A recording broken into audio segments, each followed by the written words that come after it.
ಸೀತಾ ನದಿ ಯಾವುದು? ರಾಮ ಭಜನಾ ಮಂಡಳಿ. ರಾಮ ಭಜನಾ ಮಂದಿರ ಅಂತ ಹೇಳಿದರೆ ಕಾಣಿಕವಾದಂಥ ದೇವಸ್ಥಾನ ಸೀತಾ ನದಿ.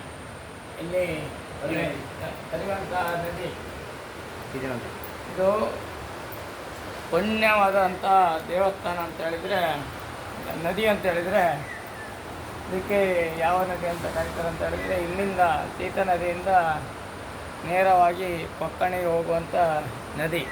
ಹುಟ್ಟು ಮೂಲವಾಗಿರುವಂಥದ್ದು ಇಲ್ಲಿ ತಿಂಗಳಿಂದ ಹುಟ್ಟಿ ಬಂದಿರುವಂಥ ನದಿ ಅಂತ ಹೇಳಿದರೆ ಇದೆ. ಪುಣ್ಯ ಸ್ಥಳ.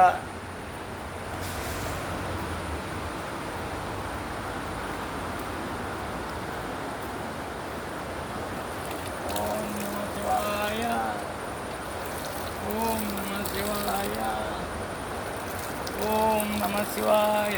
ಇದು ಪುಣ್ಯ ಕ್ಷೇತ್ರ, ಹರಿಯುವಂಥ ನದಿ. ಅದು ಸಾಧಾರಣ ಕೊಕ್ಕರ್ಣೆಗೆ ಹೋಗಿ ಇದು ಮುಟ್ಟುತ್ತದೆ ಅಂತ ಹೇಳುತ್ತಾ ಇದೆಲ್ಲ ಪುಣ್ಯಸ್ಥಳ. ಇದು ರಾಮ ಮಂದಿರ ಅಂತ ಹೇಳಿಕೊಳ್ತೇವೆ. ಸೀತಾ ನದಿ ರಾಮ ಮಂದಿರ.